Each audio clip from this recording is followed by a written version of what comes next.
আচ্ছা, তোমার চাকরি ছাড়ার ব্যাপারটাও নিয়ে তো সহজে মেনে নিলেন? না না, অনেকভাবে ভয় দেখানোর চেষ্টা করেছে, কিন্তু কোনোভাবে আমি নথি স্বীকার করিনি। ভালো করেছো। শোনো না, তুমি মেইলটা তাড়াতাড়ি করে খাবারটা খেয়ে নাও, তারপর আমরা এখান থেকে না সোজা থানায় যাব। মিস্টার সান্যালের নামে এফআইআর করতে হবে। সেই ভালো। ওটা যদি করা হয় তাহলে উনি অন্তত তোমার উপর হামলা করার আগে দুবার ভাববেন। ঠিক আছে, আসুন স্যার, আসুন। এই দেখুন স্যার, এই সেই এমপ্লয়ি। কি ব্যাপার, আপনি এই সময়? দেখুন স্যার, অবস্থা দেখুন। আমার কোম্পানির গলা টিপে নির্বিকার নিশ্চিন্তে বউয়ের সঙ্গে বসে লাঞ্চ খাবে বলে বউকে ডেকে নিয়ে এসেছে বাড়ি থেকে। দেখুন কি বলছেন এসব? আপনি পুলিশ কেন এনেছেন? বাবু, আপনার বিরুদ্ধে অভিযোগ আছে আপনি বাইরে থেকে টাকা নিয়ে এই কোম্পানির ওষুধের সঙ্গে জাল ওষুধ মিশিয়ে দিচ্ছেন। না, আপনারা ভুল করছেন। দাঁড়াও পুতুল, আমাকে কথা বলতে দাও। এই কোম্পানিতে যে জাল ওষুধ বিক্রি হয় সেটা আপনি কি করে জানলেন? এটা দুদিন আগে ব্যাপারটা আমি বের করেছি। আর এই অনৈতিক ব্যবসা আমি করছি না, করছেন উনি, মিস্টার শতদ্রু সান্যাল। আমি নই, আসল কার্পেট এই লোকটা। এই মুখ সামলে কথা বলুন। আপনি এত বড় অন্যায় করে আমার দিকে আঙুল তুলছেন। দাঁড়ান দাঁড়ান, কে দোষী আর কে নির্দোষ তা তো সময় বলবে। কিন্তু এখানে মিস্টার সান্যাল আমাদের কাছে যে অভিযোগ করেছেন তার ভিত্তিতে আমরা আপনাকে অ্যারেস্ট করতে এসেছি।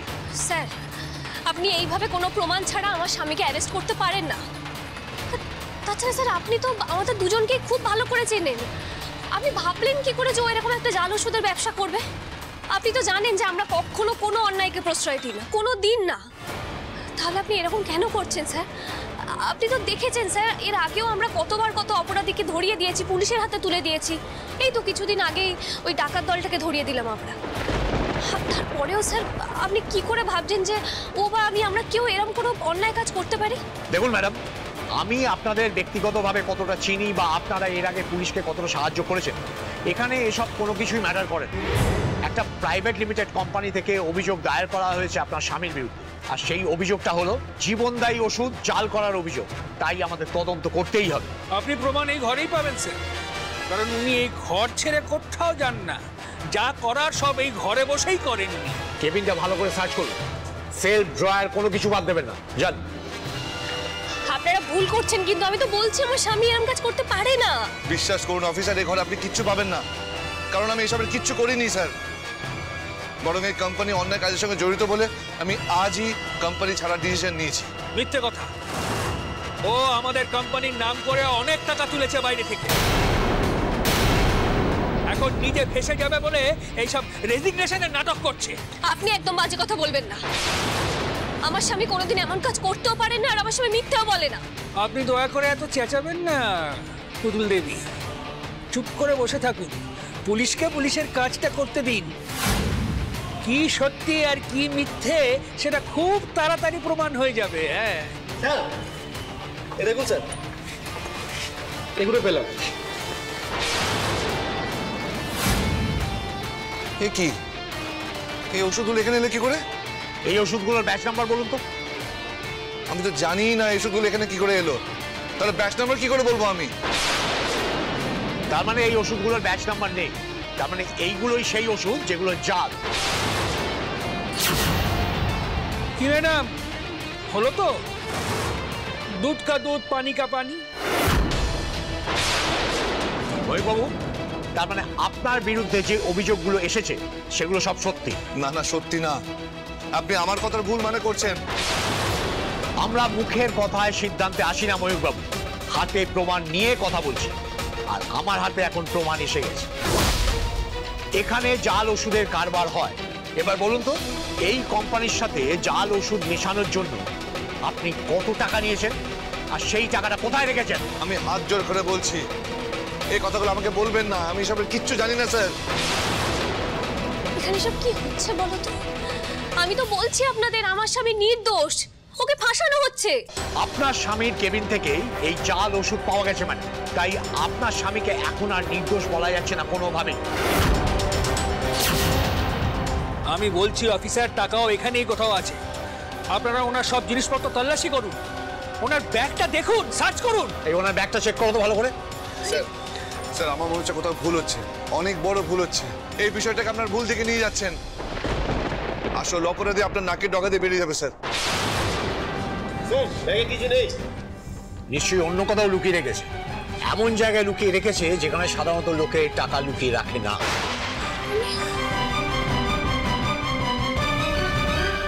এতে কি আছে?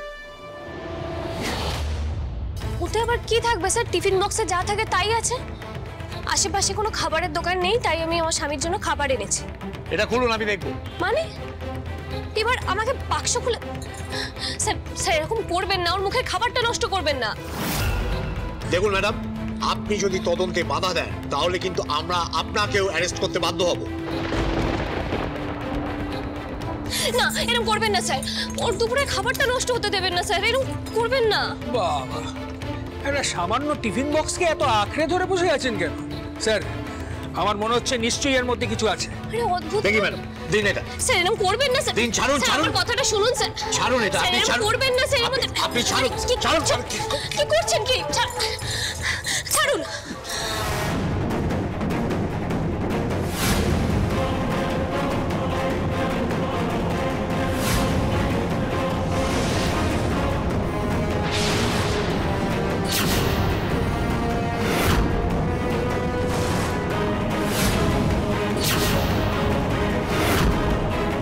কি ম্যাডাম, আপনার স্বামী কি এখন লাঞ্চে 500 টাকা নোট খান? এ কি পুতুল? এর মধ্যে এতগুলো টাকা কি করে এলো?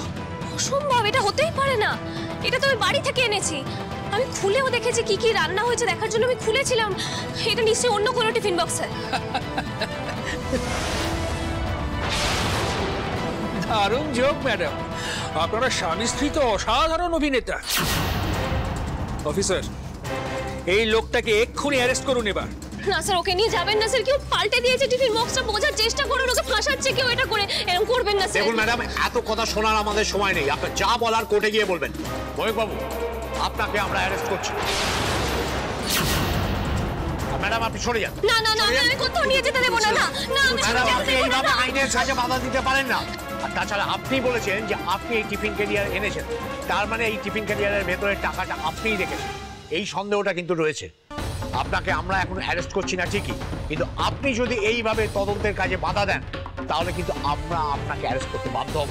না, আমি নিয়ে যেতে দেবো না। এরকম ছাড়ুন আমায়। পুতুল। ছাড়ুন। না না, আমি যেতে দেবো না। আমি কিছুতেই ছাড়বো না। না।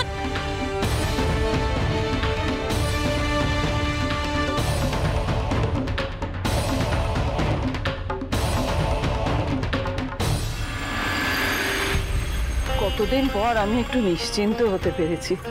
উফ, দাদু ভাই আর পুতুলকে নিয়ে আমার এত চিন্তা হতো, আমি রাতের পর রাত না ঘুমিয়ে কাটিয়েছি। আমার জন্যই তোর এই বাড়িতে পড়েছিল। কত অপমান, কত খারাপ ব্যবহার সহ্য করেছে, আর আমি কিচ্ছু করতে পারিনি। না না মা, তুমি এইভাবে বলছো কেন? আসলে কি বলতো, ওই মিষ্টিকে হারিয়ে না ওই স্বামী স্ত্রী দুজনেরই না মানে ভেতরে ভেতরে ওরা শেষ হয়ে যাচ্ছিল। তারপরে যেই আবার মেয়েকে খুঁজে পেয়েছে, ব্যাস আমাদের পুতুল ওর পুরনো তেজ আর জীবনী শক্তি আবার ফিরে পেয়েছে একেবারে। একদম ঠিক বলছো দাদা ভাই। ঠাকুরের ইচ্ছাতে এদিকে দেখো পুতুলের এই ব্যবসার ঝামেলাটাও মিটে গেল, আর ওদিকে ময়ূকের নতুন চাকরিও হলো। মাঠান, মাঠান, মাঠান, আমাদের সর্বনাশ হয়ে গেছে। মাঠান, সর্বনাশ হয়ে গেছে। আরে আরে পুতুল, ও পুতুল কি হয়েছে বলবি তো? মাঠান, মিষ্টির বাবাকে পুলিশ তুলে নিয়ে গেছে। মাঠান, তুই কান্নাকাটি বন্ধ কর, তুই আগে সবকিছু খুলে বল। দাদু ভাইকে কেন পুলিশে ধরলো? কি করেছে দাদু ভাই? কিচ্ছু করেনি মাঠান, কিচ্ছু করেনি। তোমার নাতে কি কখনো কোনো অন্যায় করতে পারে তুমি বলো? না না, কখনোই না। হ্যাঁ হ্যাঁ হ্যাঁ রে পুতুল, তোর কি মনে হচ্ছে কেউ আমাদের ময়ূরকে ফাঁসিয়েছে? হ্যাঁ বরকা, কেউ না একটা ষড়যন্ত্র করে মিষ্টির বাবাকে ফাঁসিয়েছে জানো। পুতুল পুতুল পুরোটা খুলে বল, কে কিভাবে কি ষড়যন্ত্র করেছে একটু খুলে বল না, কি হয়েছে? আমি ওই মিষ্টির বাবা যে ওষুধের কোম্পানিতে চাকরিটা পেলো না, ওখানে না তলায় তলায় জাল ওষুধের কারবার হচ্ছিল জানো, আর সেটাও জানতে পেরে গেছিল। তারপর যখন ওখানে জানাজানি হয়, ওদের কোম্পানির এমডি ওকে টাকা দিয়ে কিনতে চেয়েছিল। কি বলছিস পুতুল সব? হ্যাঁ বরকা,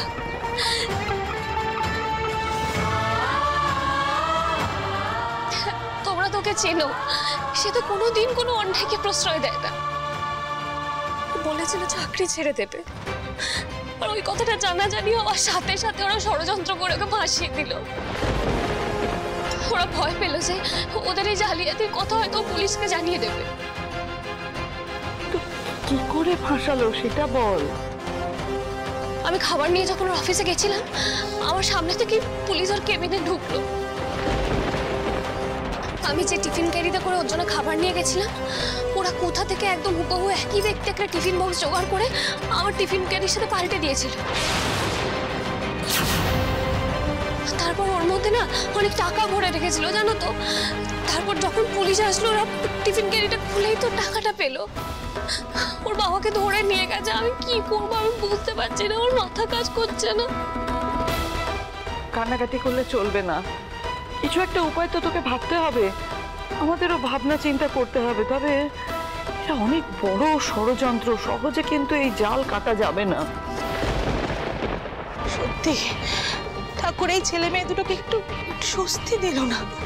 বড় দাদা ভাই এক্ষুনি আমরা ওদের ভালো থাকা নিয়ে, ওদের শান্তিতে থাকা নিয়ে আলোচনা করছিলাম, আর দেখো কিরকম অশান্তির ঝড় চলে এলো আবার। বলছি শোন না পুতুল, কাঁদিস না, দেখিস একটা না একটা উপায় ঠিক বেরোবে, তুই কাঁদিস না। আমি জানি না বরকা, আমার মাথা কাজ করছে না আমার।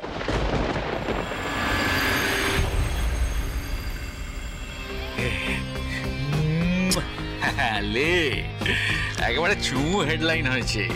এই জাল ওষুধ চক্রে অভিযুক্ত ময়ূক কুমার না মানে রায়চৌধুরী গ্রেপ্তার। দেখি ও মা, ছোট মাতান, এই দেখুন ব্রেকিং নিউজ।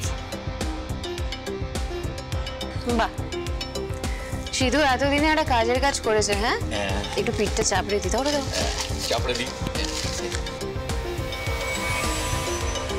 গুড মর্নিং ছোট মাদান।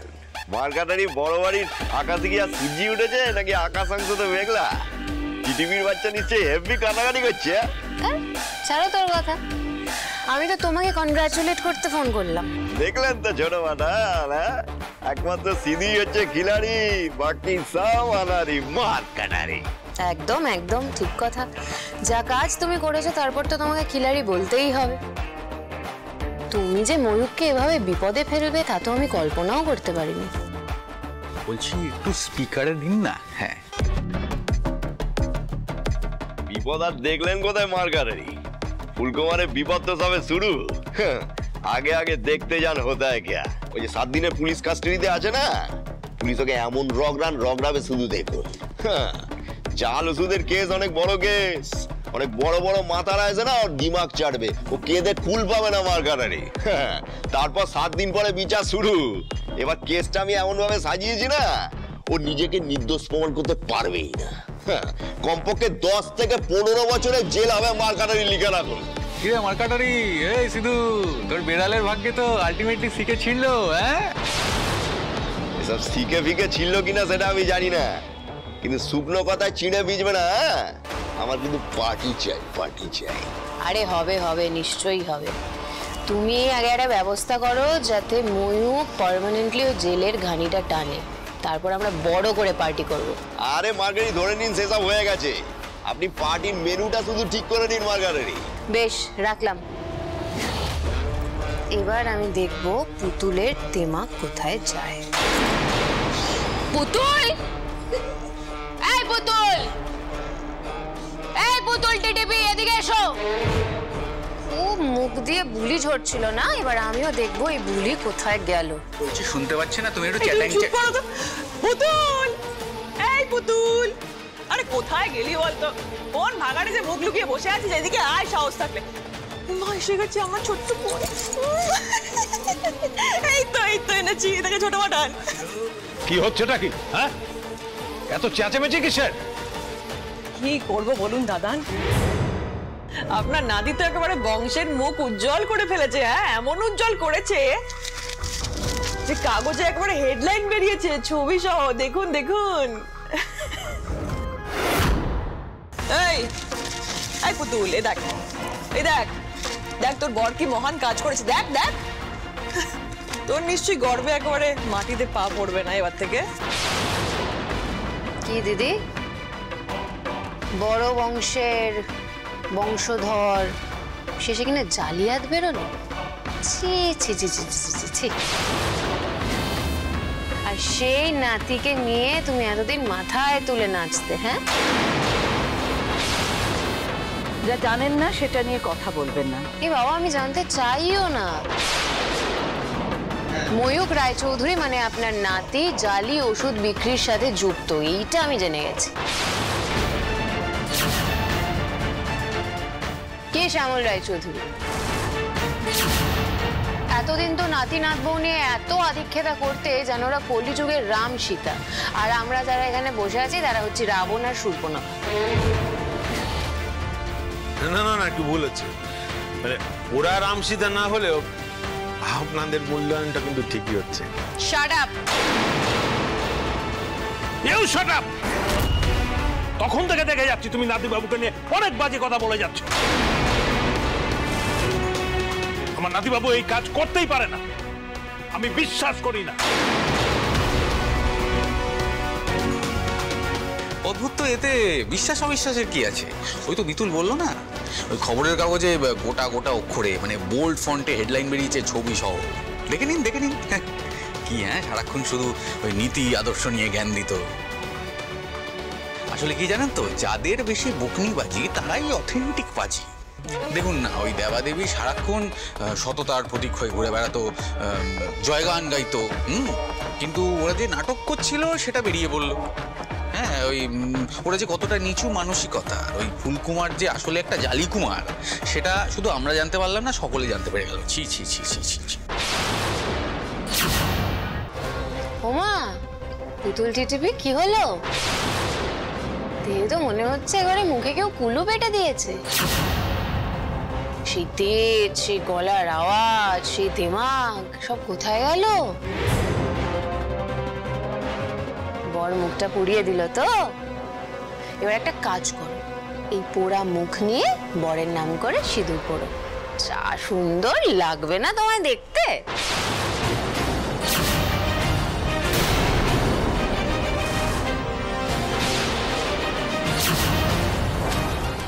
শোনো দিদি, তোমায় একটা কথা একদম পরিষ্কার করে জানিয়ে দিচ্ছি, এইসব চোর জোচ্চোরদের সাথে এক ছাদের তলায় থাকা আমাদের পক্ষে সম্ভব না। মানে আমাদের তো একটা মান সম্মান আছে, তো আমরা কেউই চাই না ওই মান সম্মান স্টেটাস সেটা ময়ূকের জন্য ধুলোয় মিশে যাক। তাই তুমি আজই পুতুল আর ওর মেয়েকে এই বাড়ি থেকে চলে যেতে বলবে। কি বলছেন কি আপনি? মানে এরকম একটা বিপদের দিনে আপনি মেয়েটার মাথার উপর থেকে ছাদটা কেড়ে নিতে চাইছেন? বিপদটা তো আমি ডেকে আনিনি না, যে ডেকে এনেছে সে বুঝবে। দেখো, যেমন কর্ম তেমন ফল। এরকম চোর জোচ্চোরদের এই বাড়িতে কোনো জায়গা হবে না। দেখুন, যেটা ঘটেছে সেটা একটা অনভিপ্রেত ঘটনা। আমার দাদু ভাই এরকম কোনো কিচ্ছু করেনি, ওকে কোনোভাবে ফাঁসানো হয়েছে। এ বাবা, যেটা সব খুনিই বলে যে আমি খুন করি, তাহলে কি সেটা হয়?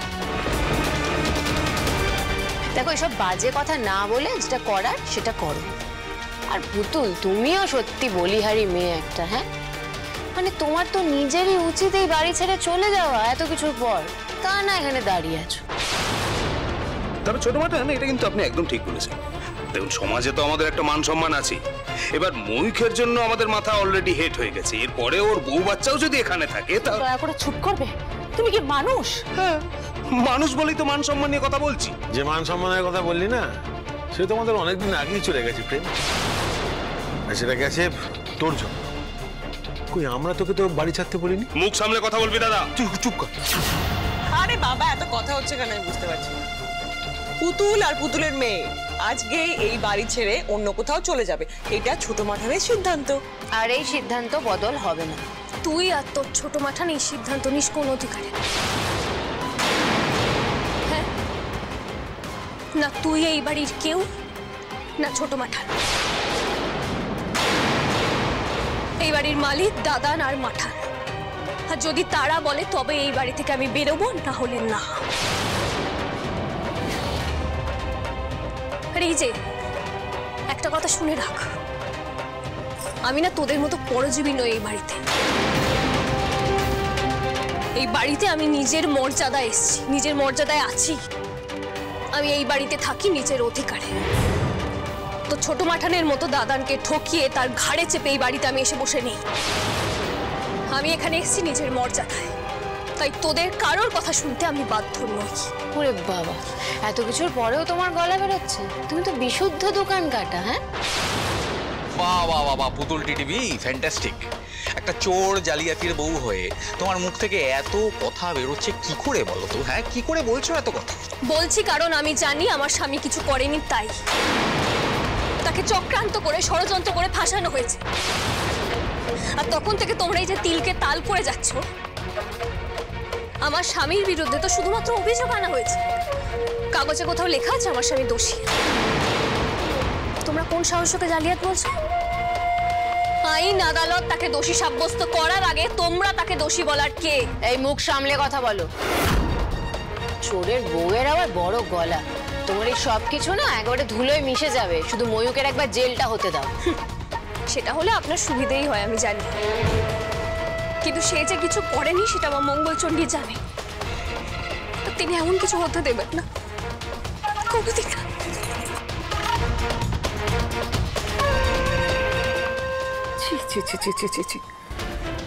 কোথায় এই সময় মেয়েটার পাশে দাঁড়াবে পুরো পরিবার তা নয়, সবাই মিলে ওকে এতগুলো কথা শোনাচ্ছে।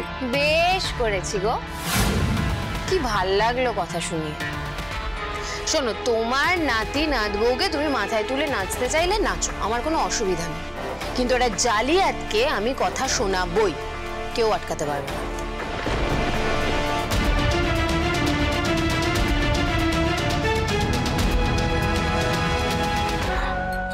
ঠাকুর কবে মুখ তুলে চাইবে?